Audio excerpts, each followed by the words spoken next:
보다 성령으로 충만함을 받으라. 첫날부터 말씀을 드리지만 성령 충만은 받아도 되고 안 받아도 되고 하는 여러분들 스스로 선택할 수 있는 문제가 아닙니다. 주님께서 우리에게 지구를 떠나면서 마지막으로 주신 유언 같은 명령입니다. 반드시 성령 충만해야 합니다. 이 성령 속에 모든 것이 다 들었기 때문에 그렇습니다. 건강도 그 안에 들었습니다. 재물도 그 안에 들었습니다. 지혜도 그 안에 들었습니다. 신앙생활의 승리의 여부도 그 안에 들었습니다. 성령으로 충만하셔야 합니다.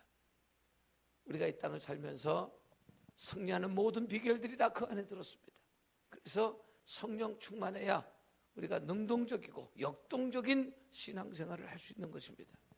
이 성령 속에 모든 것이 다 들었고 특별히 은사도 이 속에 들었습니다. 지식의 말씀의 은사와 지혜의 말씀의 은사와 모든 은사가 이 속에 다 들어서 이 성령을 통해서 우리가 하나님의 교회를 세워가며 하나님 말씀을 확실하게 증거하는 것입니다. 특별히 이 성령이 함께 하셔서 주는 은사 가운데 어제는 방언의 은사에 대해서 말씀드렸습니다. 오늘 사도 바울은 내가 방언을 말하는 것처럼 너희가 다 방언 말하기를 원한다고 말씀했습니다. 할 수만 있으면 하나님 앞에 기도하는 은혜가 있기를 주의 이름으로 축복합니다. 특별히 방언을 말하는 축복이 임하기를 축원합니다. 자, 그런데 이 성령이 임하면 어떤 또 은사가 오느냐? 예언의 은사도 옵니다. 무슨 은사가 온다고요? 예언의 은사. 여러분, 예언은 고린도전서 14장 31절에 보니까 예언은 배우게 하고 권면을 받게 하기 위해서 하는 것입니다. 그런데 이 예언이 잘못 사용되지만 굉장히 큰 문제를, 뭘 아는 소리를 하는데 이 예언이 잘 맞지 않으면, 그래서 성도들이 이 땅을 살아가면서 내가 하나님과 교통이 되지 않으면 인생의 문제를 만날 때마다 궁금한 게 많을 거예요. 그래도 의외로 생각보다 적지 않은 집사님들이 점쟁이를 찾아가서 묻는다잖아요. 내 인생이 어떻겠냐고. 물론 그 답답한 심정은 이해가 됩니다. 근데 여러분, 예언 중에 가장 큰 예언이 뭘까? 성경입니다. 성경은 성경 스스로 본인에 관해서 뭐라고 말씀합니까? 이 예언의 말씀과 그랬어요. 할렐루야. 여러분, 이 말씀이 예언이라는 것입니다. 이보다 더 큰 예언이 어디 있습니까? 근데 우리는 자꾸 동으로 가라, 서로 가라, 이 장사해라, 저 장사해라, 자꾸 뭐 이렇게 좀 신접한 사람들이 하는 얘기 같은 얘기를 자꾸 들으려고 하는데 문제가 있습니다. 물론 지금도 하나님은 성령을 통해서 우리에게 그렇게도 말씀하실 수 있습니다. 그러나 여러분, 성경을 열심히 읽고 그래서 지식의 말씀의 은사가 임하면 이 속에서 옛 것과 새 것을 다 꺼내서 내 삶의 지혜의 말씀의 은사를 통해서 적용할 수 있는 모든 말씀들이 이 속에 다 들어있습니다. 여러분, 우리가 지혜가 모자라서 깨닫지 못해서 말씀을 이해하지 못하고 그러지. 여러분, 성경 속에 우리 인생이 지금 이 땅을 살아가는 동안 필요한 모든 것들을 다 기록해놨습니다. 그런데 여러분, 성경은 예언에 관해서 참 여러 가지 말씀을 하는데 이사야 8장 9절로 19절로 20절에 보니까 이런 말씀이 있습니다. 어떤 사람이 너에게 말하기를 주절거리며 속살거리는 신접한 자와 마술사에게 물으라 하거든. 똑같은 얘기죠. 어떤 사람이 용하다 그럽니다. 그 사람한테 가서 물어보라고 얘기하거든. 뭐라고 얘기합니까? 오늘 백성이, 하나님의 백성이 자기 하나님께 구할 것이 아니냐, 산 자를 위해서 죽은 자에게 묻겠느냐. 우리 하나님은 지금도 살아계신, 그래서 살아계신 하나님 앞에 가서 물어야지 어떻게 죽은 자에게 가서 묻느냐라고 성경은 말씀하고 있습니다. 계속해서 20절에 보니까 마땅히 율법과 증거의 말씀을 따를지니 그들이 말하는 바가 말씀에 맞지 아니하면 그들은 정녕 아침빛을 보지 못하리라. 여러분, 이런 말씀입니다. 산자에 대해서, 하나님께 대해서 우리 인생을 물어야지. 여러분, 오늘도 참 전 성경을 보면서 그런 것에 도전을 받습니다.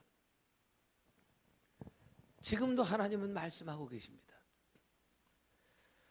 믿음에 앞선 선배들, 하나님께서 모세를 만날 때에 모세를 느끼게 했다고 얘기하지 않습니다. 모세야, 예 하나님, 이렇게 일문일답이 돼서 서로 서로 통용할 수 있으면 무슨 세상에 궁금한 일이 뭐 있겠고, 그게 안 되니까 항상 힘들고 답답한 겁니다. 뭐세요? 그러면 예 하나님. 성경을 보니까 대부분 다 믿음에 앞섰던 선배들은 하나님과 일문일답했습니다. 오늘도 우리에게 자주는 아니라도 그런 하나님의 은혜가 있기를 주의 이름으로 축복합니다. 근데 왜 계속 안 들려주실까? 신학교 갈까봐 전부 다. 그거 들으면 아마 사업 다 때려치고 신학교 갈 거예요. 그래서 이제는 그렇게 계속 들을 수가 없는 척박한 시대를 살기 때문에 기록된 말씀을 통해서 이 말씀을 읽으면서 이 말씀이 하나님께서 나에게 하시는 음성으로 들려주는 은혜를 우리가 지금 입고 사는 것입니다. 그럼에도 불구하고 너희가 지금 하나님 말씀을, 예언의 말씀을 듣는데 이 말씀을 죽은 자에게 묻지도 말고 살아계신 하나님 앞에 물어야 될 텐데, 그들이 혹시 죽은 자에게 물었는데 그들이 하는 말이 지금 보여지는 말씀과 맞지 아니하면, 그러니까 그들도 뭘 얘기해야 된다는 거예요? 말씀에 있는 것을 얘기해야 된다. 자, 그러면 신접 환자에 대해 묻지 않아. 오늘 기도 많이 하는 주의 종들도 있어요. 권사님들도 있어요. 그런 은사를 받은 분들이 평신도 가운데도 나올 수 있어요. 가서 물었어요. 물었는데 그분이 대답하는 얘기가 하나님 말씀에 맞지 않으면 정녕 그 아침빛을 볼 수 없다. 죽는다는 거예요. 그러니까 그분 얘기도 무슨 얘기예요? 예, 오늘 지금 집사님 말씀 듣고 보니까 같이 기도해야 될 일이네요. 그런데 성경에 보니까 성경은 그 문제를 이렇게 말씀하고 있습니다 라고 성경에 맞는 얘기를 해주라 그 말이에요. 그런데 성경과 전혀 상관없는 이 장사해라 저리 가라 이런 얘기를 하니까 이게 문제가 된다는 거죠. 어디 그뿐인 줄 아십니까? 에스겔서 13장 3절로 7절 우리 한번 거기 찾아보시죠. 1166페이지 에스겔서 13장 3절로 7절 말씀. 13장 1165페이지일 수도 있습니다.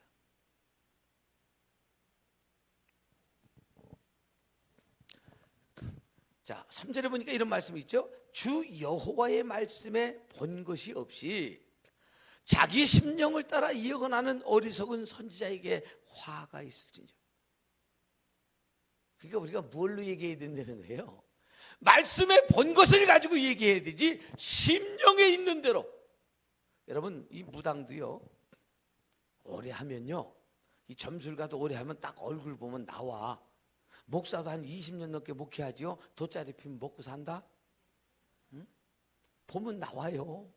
금방 알아. 이렇게 보니까 서방 잡아먹었구나. 응? 보면 나와. 왜?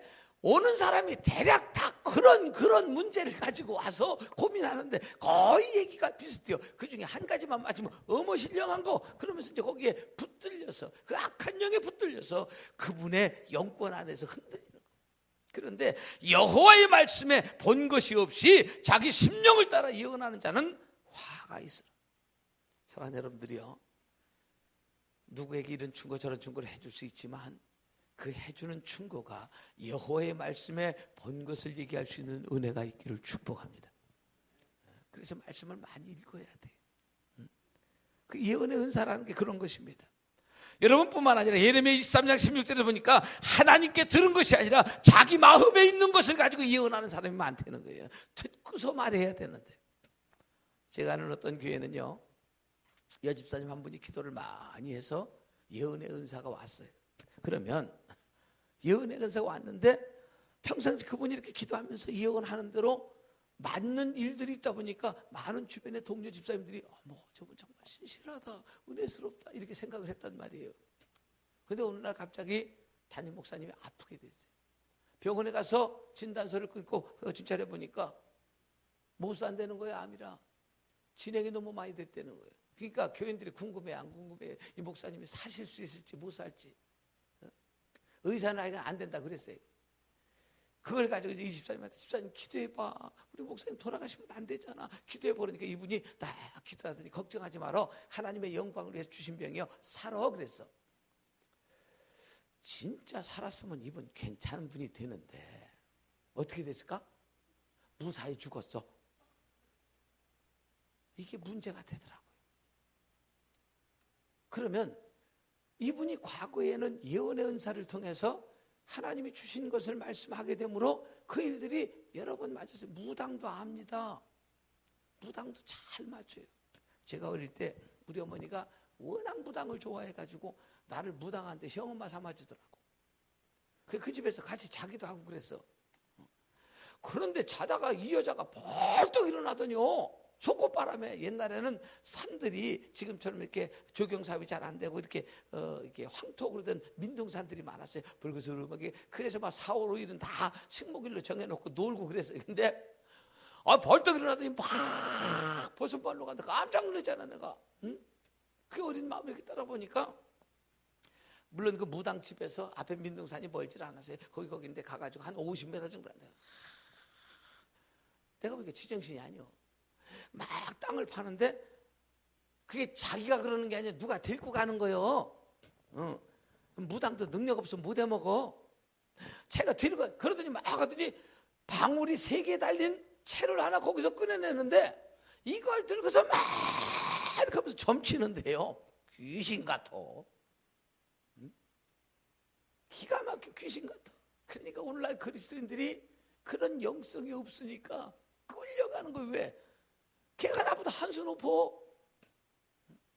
이걸 흔들면서 점을 치는데 용한 점쟁이가 되는 거예요. 그리고 산에다가, 지금도 기억이 나요. 그 산에다가 신전을 모셔놨는데 아주 큰 동굴은 아니에요. 근데 거기다 이제 조그만한 애기 불상 하나 갖다 놓고 촉혀놓고 날마다 아침마다 가서 거기다 이렇게 불을 켜면서 정성을 드리는 거예요. 근데 거기가 올라가는 길이 이렇게 이런 식으로 이렇게 돌계단이 됐는데 겨울에는요 이렇게 물이 흘러가지고 이끼가 흐르게 거기 얼음이 얼어가지고 못 올라다녀. 그게 무슨 연탄재라도 뿌려요. 어떻게 봐. 웬만한 사람은 올라갈 수가 없는데요, 양쪽에 시루떡 딱 들고 춤추면서 올라다녀. 그 짐으로 하는 게 아니에요. 난 그때 하나님이 계신지 안 계신지 난 그때 모를 때지만 어머 뭐가 있는가 보다, 이게 보이지 않는 어떤 세계에 뭐가 있는가 보다, 나 그때 알았어. 뭐가 있구나, 뭐가 있구나. 그러면서 점을 치는데 기가 막히게 알아맞히는 거예요. 여러분, 무당도 압니다. 귀신은 귀신같이 알아. 그런데 예수 믿는 사람들이 그렇게 말씀에 본 것이 없이 마음에 있는 걸 갖고 예언을 하는데, 그러면 보세요. 목사님이 아파. 나도 그 목사님을 살리고 싶고 우리 모두의 마음이 다 동일하지만 하나님 앞에 물었을 때에 작년까지는 그분이 말씀을 하셨는데 올해는 얘기 안 하실 수도 있잖아. 아니 이번 사안을 갖고 물었을 때 하나님께서 무응답하실 수도 있잖아. 그렇게 하면 아주 솔직하고 진실하게 말씀을 안 하신다고 얘기를 해야 되잖아. 그런데 한번 아는 척하면 계속 아는 척하고 싶어. 이게 문제가 돼요. 또 모른다고 그래야지. 이번엔 말씀을 안 하셔서 나도 모르겠다고 우리가 더 기도해야 될 거가, 이렇게 겸손해야 되는데 어머 하나님께서 본건 있어갖고 또 하나님께서 성경에 그런 얘기가 나오겠냐. 하나님의 영광을 위해서 주신 병이기 때문에 사한디야 무사히 돌아가셨어.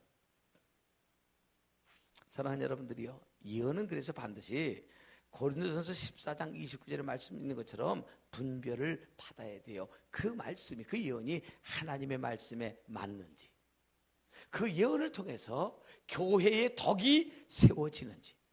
여러분, 더 중요한 것은 뭐냐? 예언은 참 중요합니다. 여러분, 모두의 관심사고 궁금한 일이지만, 그러나 성경에서 예언을 따라 살으라는 얘기가 없어요. 그냥 궁금한 것뿐이요. 근데 여러분, 다 알면 좋을 것 같아요? 이제 며칠 얼마나 내가 살겠어요. 그렇게 하니까 만약에 여러분 지금 건강하고 멀쩡한데 앞으로 2달을 못 넘기겠네. 그러면 그날부터 이렇게 제대로 인생이 사라지겠어요. 모르는 게 은혜요. 모르는 게 은혜. 그래서 내일 지구에 종말이 와도 스피노자가 얘기한 것처럼 나는 오늘 한 그루의 사과나무를 심으면서 최선을 다하는 것뿐이지, 언제 주님이 불러도 부르면 가면 그만요. 모르고 사는 것이 은혜일 때가 많습니다. 근데 우리는 하나님 말씀을 따라 살아야지 예언을 따라 살라는 얘기 없습니다. 여러분, 사도 바울에게 예언이 왔어요. 뭐라고 예언이 왔어요?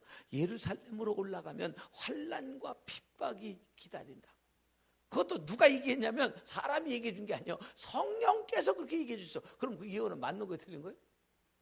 예루살렘으로 올라가면 지금 환난과 핍박이 기다린다는 예언이 왔으니까 아이고 감사해요. 그러면 내가 그거 안 가지요. 알았습니다 하고 다른 데로 가야 될 텐데 사도 바울이 그렇게 반응을 안 해요. 예언을 따라 살지는 않더라고요. 나의 달려갈 길과 주 예수께 받은 사명 곧 은혜의 복음을 증거하는 일을 마치려 하면은 나의 생명을 조금 더 귀한 것으로 여기지 않겠노라. 비록 가면은 내가 환난과 고통을 당하는 것이 뻔한 일이지만 그래도 내게 받은 사명이 그것이기 때문에 간다 하고 가는 거예요.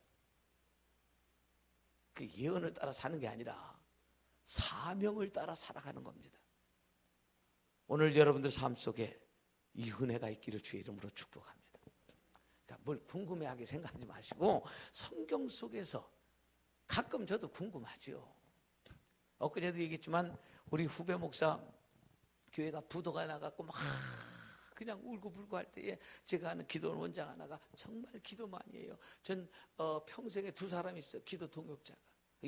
여자가 좀 감성적이라 기도가 많이 돼야 남자들보다.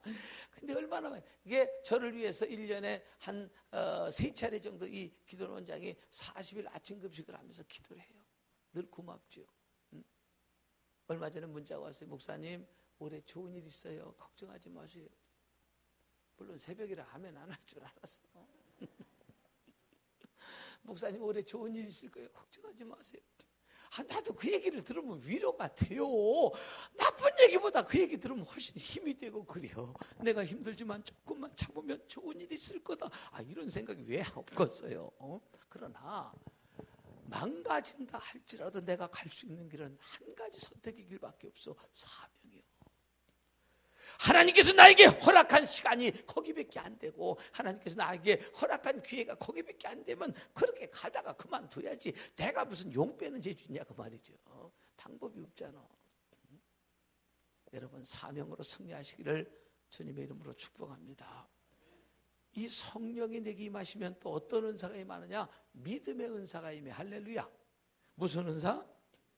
여러분 이 믿음도요 그냥 우리가 예수 믿습니다 아멘 요 믿음하고 믿음의 은사하고는 달라요. 아니 믿음이라는 게 속 깊은 데서 안 믿어지는데 환장해요. 이거 여러분 기도하고 다 믿어요? 성경은 기도하고 안 믿으면 안 준대잖아요. 너희가 구하여도 받지 못하면 믿지 아니함이래. 그러니까 우리가 기도하고 다 믿어지면 얼마나 좋겠어. 근데 기도는 시건하고서 그런다고 태웠어 이렇게 하고 돌아가. 어떻게 기도하면 다 믿어요? 날 쳐다보면 시킬까 봐 안 쳐다봐요? 근데 믿어지는 은사가 있어요. 믿어지는 은사.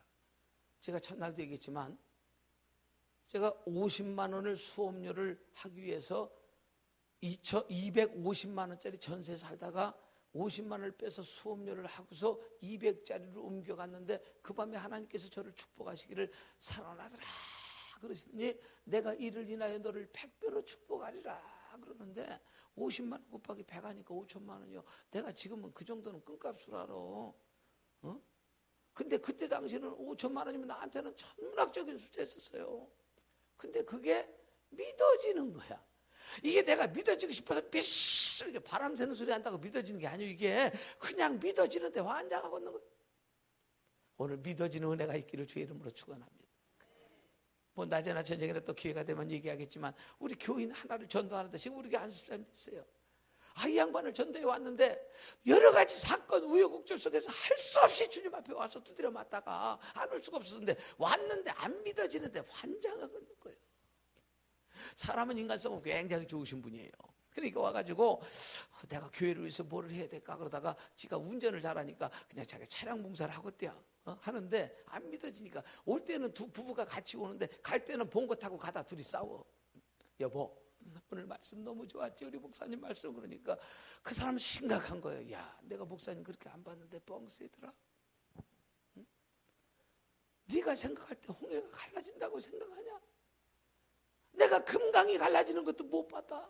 근데 홍해가 갈라졌단다. 야 목사님 얼굴 하나도 안 변하고 세더라. 오늘은 더 하더라. 보리떡 5개하고 물고기 2마리로 5,000명을 먹였댄다. 바구니는 어디서 났다냐? 이게 보통 심각한 문제가 아니야. 믿어지는 게 은혜입니다, 여러분. 그런데 이 믿음도 그냥 믿음이 아니라 믿음의 은사가 있어요. 믿어지는데 어떻게 이렇게 믿어지는데? 엊그제도 얘기했지요. 신복순 권사가 그 돌바구 하나를 갖다 놓고 금덩어리가 되도록 도와주시옵소서. 그러는데 여러분, 이게 제가 여쭤봤잖아요. 이게 금이 됐을까 안 됐을까? 마음에 갈등이 충만한 거예요. 왜? 뻔히 안 됐다고 다 생각해요. 99%가. 근데 그 김복순 권사님은 그냥 믿어지는 거. 이게 그 심권사님은 그게 그냥 믿어지는 거예요. 이게 돌덩어리가 된다. 그러니까 또 목사님한테 그걸 끌고 갔지. 그렇지 않으면 어떻게 끌고 가? 여러분 같으면 갈 수 있겠어요? 오늘 하나씩 들어주셔다가 사택에 갖다 놓기를 주의 이름으로 축복합니다. 누가 그럴 수가 있겠습니까? 믿어지니까 가능한 일이지. 이 믿음도 성령 안에서 이루어지는 은사입니다, 여러분. 그래서 자연의 법칙을 떠나서 하나님께서 믿어지는 역사를 주시는데, 여러분, 옛날에 이천성 목사가, 제가 하늘성 기도원 가서도 집회를 한번 했어요.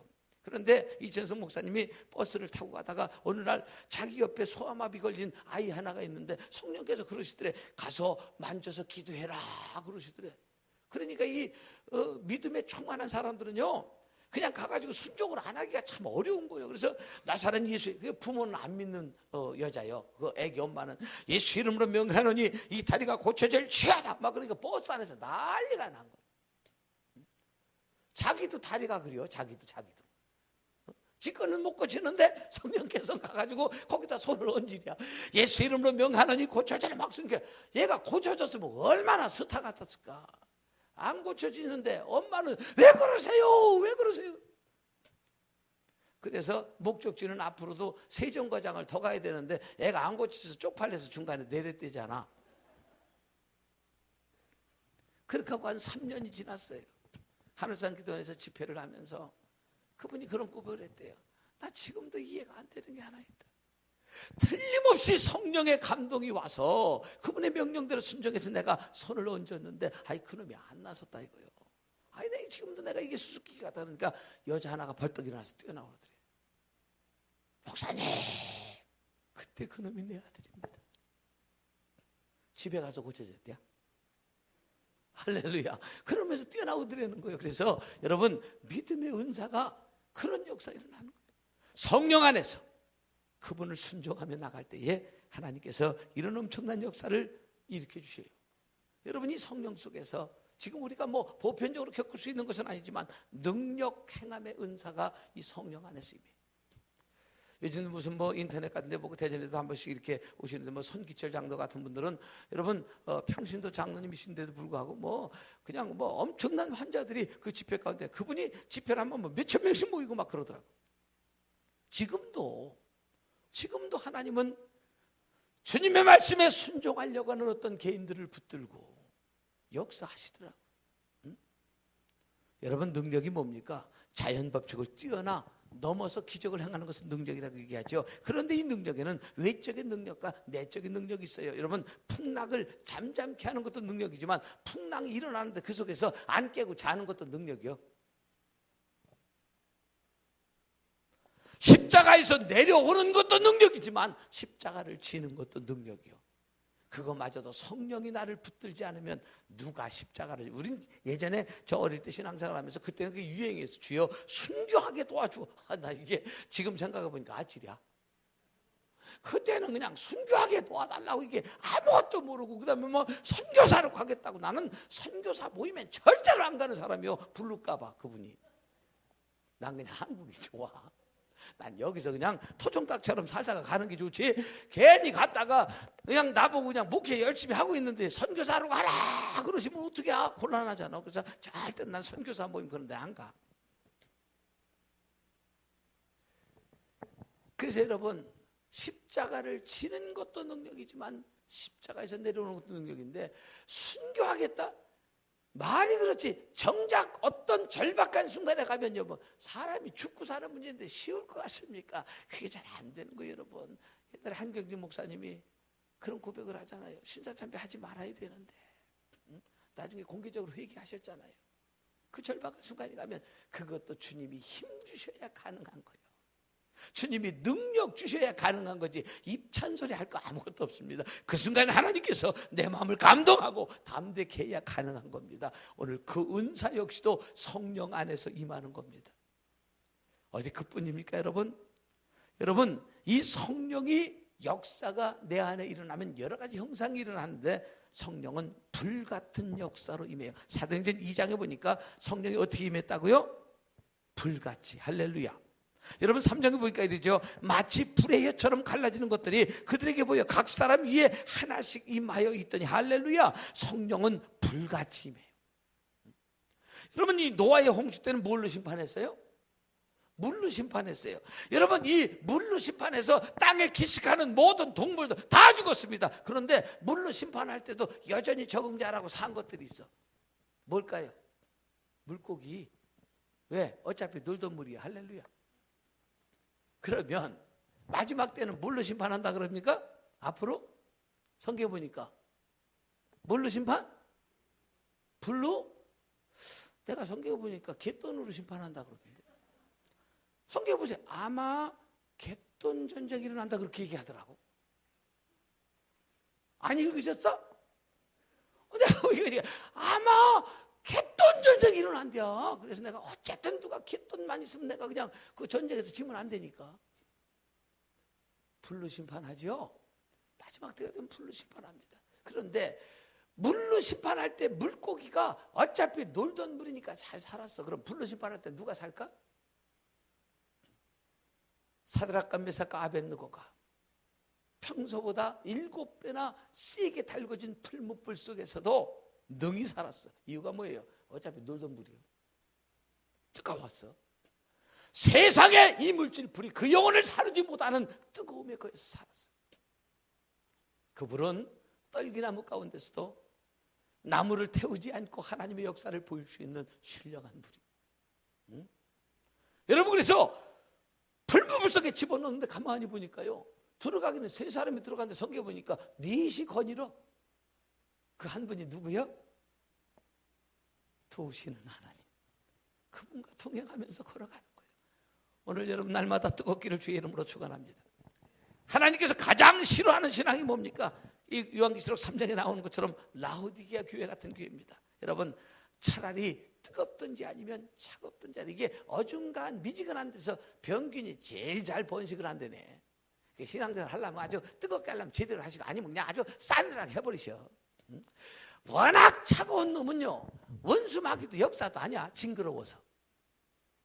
근데 이게 이것도 아니고 저것도 아니고 어정쩡 해가지고 한 발은 여기다 담그고 한 발 꼭 타잔 같다. 하나는 세상 줄 붙들고 하나는 하나님 줄 붙들고 이걸 놓고 저걸 놓고 어떤 걸 놓자니 하나를 놔야 아 하면서 갈 거 아니야.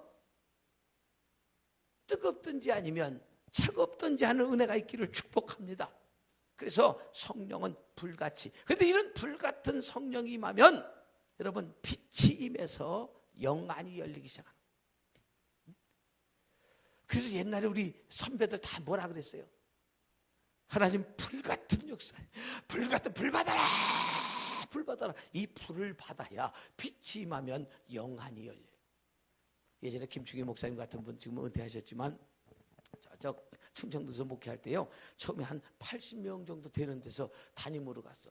이 개척하기가 얼마나 어려운데 80명을 처음부터 데리고 목회했으면 수지 맞은 거지. 근데 한 3년 했는데 30명 남더랴. 이게 교회를 목회를 해보니까요 갑자기 부흥돼도 거기서 더 이상 부흥 안 되고 계속 그대로 간 목사는 스트레스 받아. 좀 천천히라도 한 명씩 계속 늘어야 알라. 재밌는 거 이렇게 하면서 가는데 이게 근데 뒤를 빠꾸 하면 어떻겠어요? 그동안은 뭐 기도원이 어떻고 뭐 별 얘기를 다 했는데 사람이 자꾸 인원이 주니까 여기 가서도 좀 기웃거려 보고 어떻게 해야 부흥이 되나 여기 가서도 좀 방법도 어떻게 이게 고민스러운 거예요. 그러니까 어디 가보니까요 성경 공부를 하더래. 공부하면 부흥되는구나. 앉아서 아무리 가르쳐도 안 되는 거예요. 그게 다른 데가 무슨 막 가보니까 막 코인원이야. 교재가 사치기 사뽀뽀 네 발바닥 내 발바닥 막 이런 걸 잘하더래. 야 저거 하면 되겠구나. 아무리 놀아도 이게 안 되더랴. 고민이 돼가지고 기도원 가가지고 이렇게 자기가 기도는 아니라고 생각이 들어가기도 그렇고 밖에서 유리창문으로 쳐다보니까 절반 앞에는 뜨거워서 난리인데 뒤에는 맹송맹송 하더래. 그래서 앞자리가 금자리예요. 우스갯소리로 강사 침이 튀는 자리가 그 정도 돼야 파편 맞아야 은혜 받는 데잖아. 그런데 그냥 거기서 하는 강사 소리가 단 한마디가 귀에 들리는데 소나무 뿌리를 뽑아야 능력을 받는다 그러더래. 저걸 한번 해봐야 되겠다. 가서 소나무를 자꾸 땡기는데 이놈에게 오래된 거는 안 뽑히는 거예요. 그래서 심은 지 얼마 안 되는 걸 붙잡고 그냥 얼마나 싫어하지 막 그걸 딱 뽑는 순간요 불이 확 임하더래. 할렐루야. 그렇게 하고 내려가지고 석 달 동안 저녁마다 부흥회를 하는데 석 달 동안 그전에는 아무리 해도 되들 않는 거예요. 석 달 동안 자기 힘이 아니요 그분의 힘으로 부흥회를 하는데 석 달이 지나고 나니까 300명 됐더래요. 성령의 불 같은 은혜가 임해야 여러분 그 불을 받으면 불타는 열심이 생겨 지칠 줄 모르는 은혜가 생겨요. 여러분 그 역사가 임하기를 축복합니다. 여러분 성령은 불같이도 임하지만 바람같이도 임해요. 2절에 보니까 뭐라 그래요? 호련히 하늘부터 급하고 강한 바람 같은 소리가 있어. 할렐루야. 바람 같은 성령의 여러분 이 바람은 임의로 조정할 수 없지만 유능한 항해사는 바람을 타는 거예요. 여러분 이 바람은 어디나 있어요. 그래서 이 성령의 은혜를 받은 사람은 적응을 잘해요. 아무 데나 가서 적응을 잘해요. 그리고 바람은요 그 분위기를 바꿔 냄새 싹 치워서 없애버리고 그냥 이 사람만 딱 가면 그 모임이 굉장히 좋아져. 바람 같은 우리 교회 여자 집사님은 지금 권사됐어요. 등록을 하더니 그때 1, 2, 3, 4부 예배 작은 교회 이제 지금 교회 전 교회에서 교회가 이제 예배당이 작으니까 4부 예배를 드렸어요. 근데 시키지도 않는데 지가 한복을 입고 나타나더라고. 1부 예배 때부터 한복 입고 나타나가지고 할렐루야 할렐루야. 내가 안 시켜서 지가 입고 나타나는 게 여러분들도요 예배 시간에 하루도 안 빼놓고 1년만 한복 입고 나타나봐. 내년에 권사시킨다. 한복 입고 나타나니까요 이게 사람이 자기가 드리는 예배 그 예배 부스에 꼭 와. 그러니까 그 예배와 다른 사람들은 교제가 잘 안 돼요. 서로 얼굴을 잘 몰라. 근데 이 사람은 1, 2, 3, 4부에서 계속 할렐루야 이렇게 하고 다니니까요 전교인이 모르는 사람이 없네. 권사될 때 탁월한 능력으로 되더라고. 어디 가나 적응을 보통 잘하는 게 아니야. 바람 같은 성령이 임하면 할렐루야. 그 다음에 여러분 성령은 요한일서 2장 27절에 보니까 기름 같은 성령으로 임해요. 그래서 이 기름 같은 성령이 임하면 깨달음이 오고요 이 성령의 은혜를 받으면 사람이 부드러워져. 여러분 기름은요 이 기계와 이 기계의 중간에 부어서 이게 화합하고 이게 돌아갈 때 쓰는 거거든. 그래서 여러분 이 기름의 역사가 성령이 임하면요 성별된 사람인데 구약에는요 이 기름은 성별된 사람들에게 부었거든요. 그리고 여러분 이 기름의 역할을 임하면 빛된 삶을 사는데 희생적인 삶을 사는 거예요. 여러분 이 기름이 자기를 태우면서 빛을 발하는 겁니다. 기름 같은 성령의 은혜가 임하시기를 주의 이름으로 축원합니다. 성령은 정말 여러 가지 모양으로 오십니다. 그 사람의 성품이나 그 사람의 삶의 배경이나 그 사람의 개인적인 이런 모습으로 따르는 거니까 불 같은 성령이 많은 분한테 바람 같은 성령 받으라 그러고 기름 같은 성령 받으라 그러면 답답해 죽겠는 거예요. 막 이렇게 해야 되는 거예요. 이렇게 해야 되는 거예요. 어떤 사람은요 1시간 내내 기도하면 입도 뻥긋 다녀. 옆에서 보면 답답하죠. 그런데 성령은 그분에게도 그분에게 맞는 은혜로 임하시는 거예요. 여러분 물 같은 성령이 또 임하더라고요. 요한복음 7장 38절 39절에 보니까 그 배에서 성령이 생수의 강같이 흐른대. 물 같은 성령으로도 임하는데 이런 물 같은 이 물은 성경은 항상 말씀과 관계돼서 얘기하고 있거든요. 그러니까 물 같은 성령, 이 물은 말씀인데 이 성령이 물같이 임하면요 말씀이 열리는 역사가 있어요. 똑같은 말씀을 보는데요 그 말씀이 막 깨달아지니까 항상 이 설교 준비를 할 때는 주일이 기다려지는 거예요. 빨리 왔으면 좋겠어. 왜? 내가 지금 깨달은 얘기를 하고 싶어 죽겠는 거예요. 지금 막 답답해 죽고 요거 왔다 갔다 퍼봐야 되는데 이거 아주 그냥 정신이 없는 거예요. 요거 때문에. 요 깨달아지는 말씀 때문에 이거 좀 얘기하고 싶은데 그냥 어떡해. 근데 이게 안 되면요 주일이 환장하고서 왜 이렇게 빨리 돌아와? 죽겠어. 아주 그냥 주일이 빨리 돌아와서 뭔 얘기는 하긴 해야 되겠는데 맨날 소설을 써야 되잖아. 그런데 깨달음의 은혜가 임하면 내가 먼저 은혜 받고 이 말씀을 전하고 싶어서 견딜 수가 없는 거예요. 씻는 역사가 있어요. 고린도전서 12장 13절을 보니까 성령을 마셨다 그랬어요. 여러분, 씻는 역사, 중생의 역사, 온몸과 환경이 정결해지고 이 성령을 받으면요, 여러분, 그래서 저는 담배 끊으라고 해본 적이 없어요. 저도 담배를 끊으려고 해본 적도 없고, 제가 한 5년 피고 먹었어요. 제가 술을 얼마나 체질이, 우리 아버지가 잘 먹잖아. 그러면 저는 아주 술 먹는 몸은 징그러워 죽겠는데도 체질상은 내가 체질이요. 술이, 소주가 달어. 지금도 내가 못 먹어서 안 먹는 게 아니야. 안 먹어서 안 먹는 거예요. 소주가 달어. 자꾸 누가 맥주 마시는 냄새가 나면요, 이 뇌는요, 이게 몇십 년 전 얘기인데도 기억을 하고서요, 향긋한 게, 이게 짜릿한 게 이게 와요. 지금도 이게 한번 그 자리에 갔다 이게 떠나왔어도 여기서 그게 그 느낌이 와요. 그 냄새가 안 먹어도 알아. 여기서 이게 기억을 얼마나 오래 하는지. 죽을 때까지 갈 것 같아.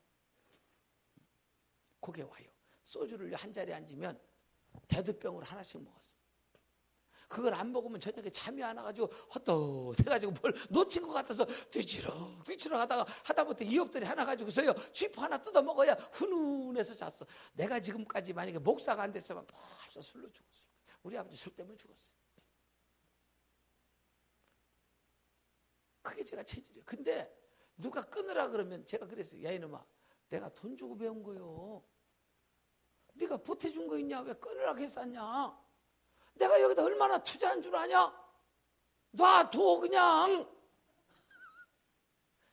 그런데 어느 날 성령이 임하시고 나니까 그 자리에 있기도 싫고 그런 자리에 가기도 싫고 딱 던져버리는데 미련이 없어요.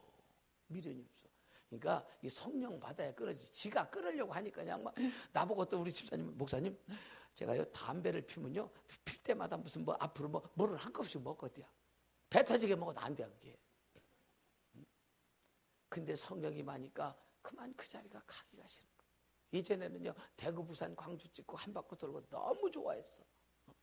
뭔 얘기인지 모르면 말어. 그 자리 가면요 몸이 들썩거리는 거예요.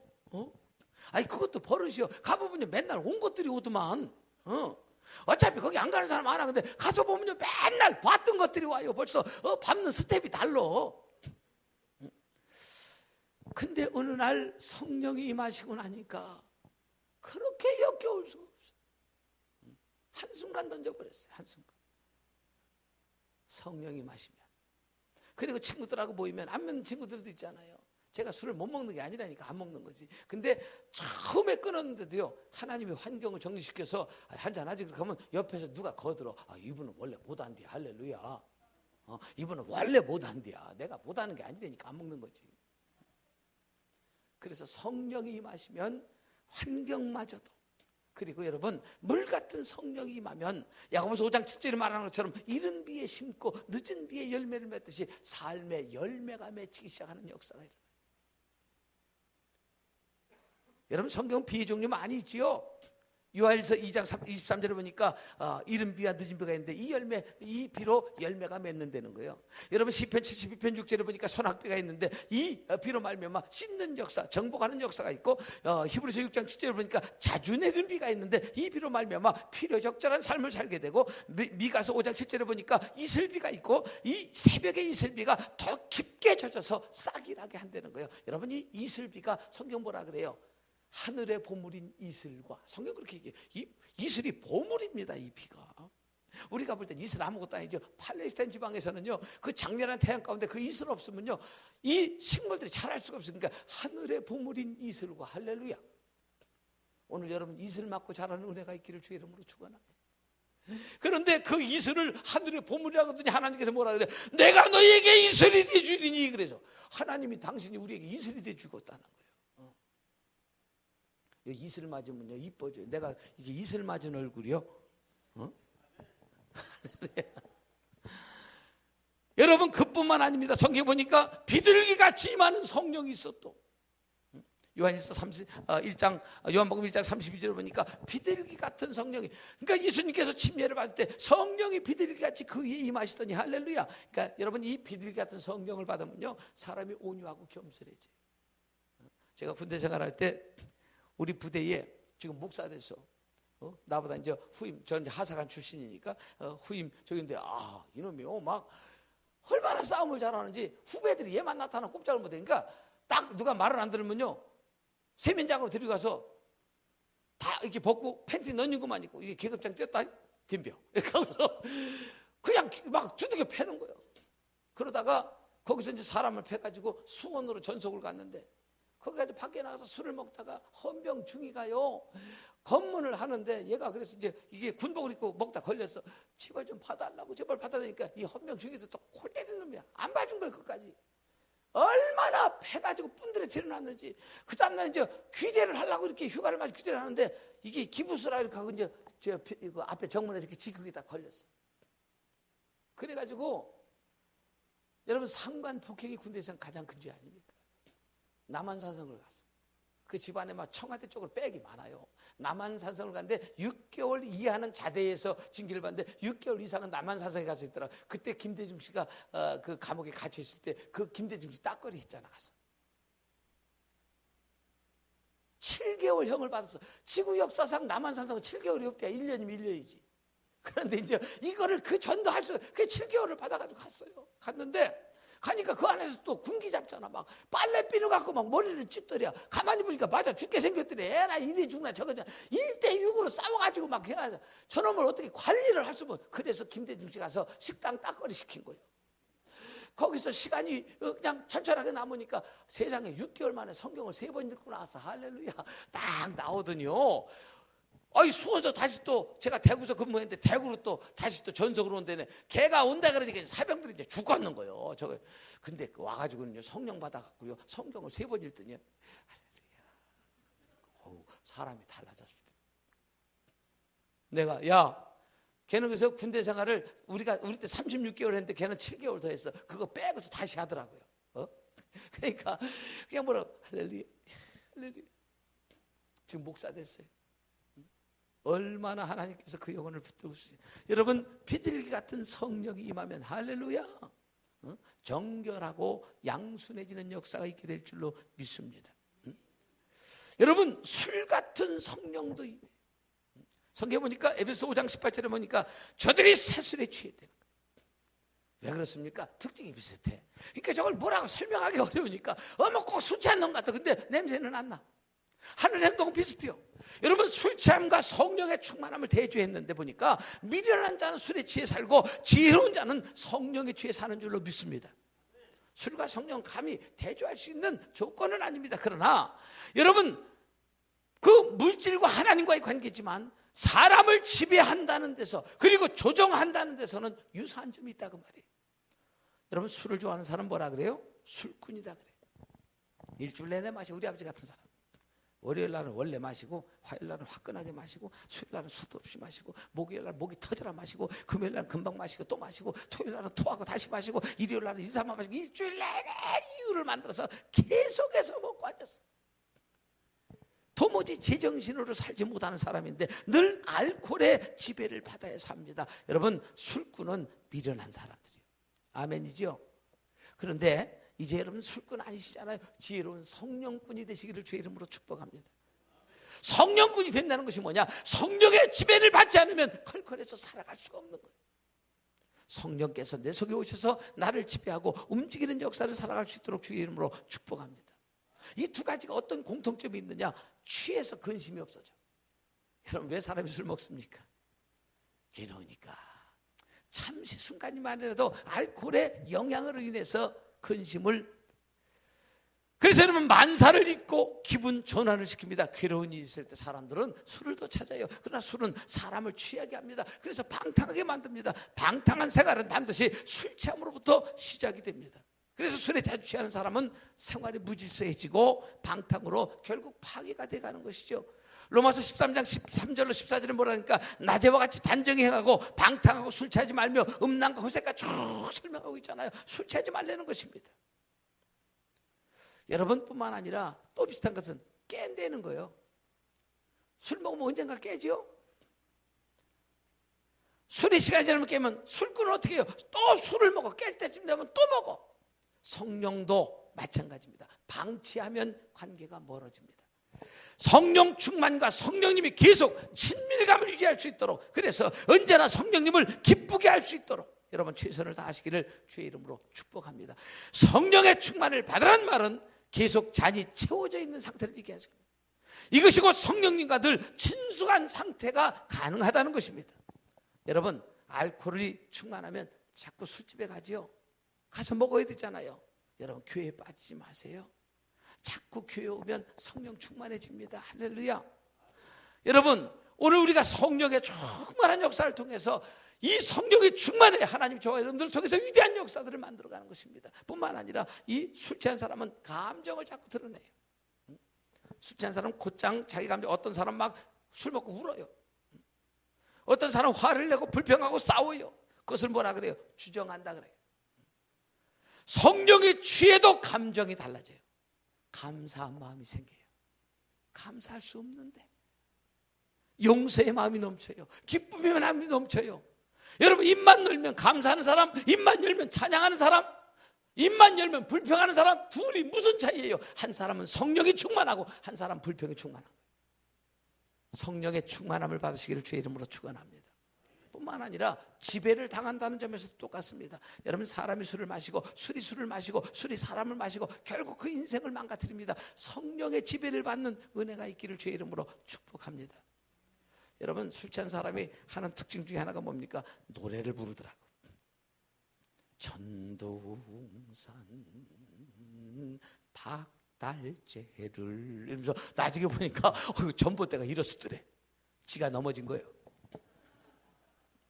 그렇게 막 노래를 하면서 신이 나요. 예전에는요 젓가락 장단에 맞춰서 노래를 했지만 요즘은 노래방 가서 5,000원씩 내고서 한도 끝도 없이 부르는 거예요. 가수가 따로 없습니다. 감정의 풍부해서 눈을 지그시 감고 뒤지 몇 단을 손해가면서 노래를 부릅니다. 그런데 여러분, 스트레스가 해결되고 속이 시원해지잖아요. 마찬가지요. 찬송을 하는 것을 보면 그분의 상태가 성령이 충만한지 아닌지 알아요. 그냥 뭐 별 생각이 없어요. 근데 어떤 분들은 찬송을 하는데 보니까 그 찬송 속에 고백이 담겨 있는 분들이 있어요. 찬송을 노래로 부르지 마십시오. 고백입니다. 노래로 고백하는 기도입니다. 우리 교인들 때가 어디 25년 끌고서 놀러를 가면요 막 노래 부르는 거 보니까 제가 보니까 찬송이 아니요. 예수님 찬양, 예수님. 노래는 그걸 부르는데 너세 젤머선 똑같아. 내가 보니까 감정이 없어. 노래는 그 노래 분명히 가사는 찬송이요. 근데 예수님을 찬양하는 정신이 그 속에서 느껴지질 않아. 사랑하는 여러분들이요, 오늘 이 찬양도 보면요 시편 63편 3절에 보니까 입술로 하는 찬양이 있어. 그런데 이 찬양이 깊어지면 시편 108편 1절에 보니까 심령으로 하는 찬양이 있어. 근데 여러분 시편 146편 1절에 보니까 내 영이 주를 찬양합니다. 영으로 하는 찬양이 있어. 그러니까 이 입술로 하는 찬양이 깊어지면 마음으로 하게 되고, 이 찬양이 깊어지면 영으로 하나님을 찬양하게 돼. 날마다 하나님을 찬양하는 은혜가 있기를 주님의 이름으로 축복합니다. 오늘 여러분들 생애 속에 하나님의 거룩한 역사를 이루시기를 주의 이름으로 축복합니다. 여러분이 성령에 충만하고 술에 충만하면 인간관계에 영향을 주면서 살게 되더라고요. 생쥐가 술독에 일주일간 빠졌다가 나온 후에 첫 말이 뭔 줄 아십니까? 야! 고양이 나와! 죽여버린다고 그러더래요. 여러분, 성령 충만하면요, 성령 충만하면 다른 사람에게 영향을 주면서 살아요. 고린도서 1장 10절에 보니까 너희 가운데 전파된 하나님의 아들 예수 그리스도는 오직 이해라 하고 아니라 함이 되지 않았으니 저에게는 이해만 되었네. 이 성령 충만한 사람들은 언제나 아멘입니다. 못한다는 얘기가 없어. 시간이 다 돼서 제가 말씀을 줄였습니다. 여러분, 성령은 받아도 되고 안 받아도 되는 게 아니고 내 선택사항이 아닙니다. 주님께서 이 땅을 떠나는 우리에게 마지막으로 주신 유언 같은 명령입니다. 왜? 그 속에 모든 것이 다 들어있기 때문에 그렇습니다. 첫날도 얘기했지만 부인이 자꾸 바가지를 긁고 아유 그냥 막 요즘 막 그냥 계절 탄다고 막 그냥 아유 막 이렇게 한 가지 얘기요. 돈 떨어졌다는 거예요. 돈만 주면 해결 다 돼요. 입 쫙 벌어져. 교인들도 마찬가지지. 요즘은 왜 이렇게 은혜가 안 돼? 그냥 몸을 찌뿌듯하고 그냥 교회 가도 재미도 없고. 한 가지가 뭐 다른 얘기할 거 없어. 성령의 충만함을 유지하지 못하고 산다는 것입니다. 성령이 충만하시기를 축복합니다. 성령이 충만하시기를 축복합니다. 성령이 너에게 임하시면 너희가 권능을 받고 예루살렘과 온 유대와 사마리아 땅끝까지 이르러 내 증인이 되리라. 오늘 바로 그 삶을 위해서 우리 주님은 우리가 성령이 충만하여 이 땅을 살기를 요구하고 계십니다.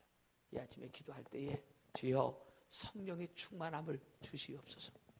성령으로 충만해서 이 땅에 사는 동안 나를 위해서 원하시는 하나님의 거룩한 역사를 이룰 수 있도록 축복하옵소서. 주여 한번 외치고 하나님 앞에 뜨겁게 기도하러 돌아갑니다. 주여!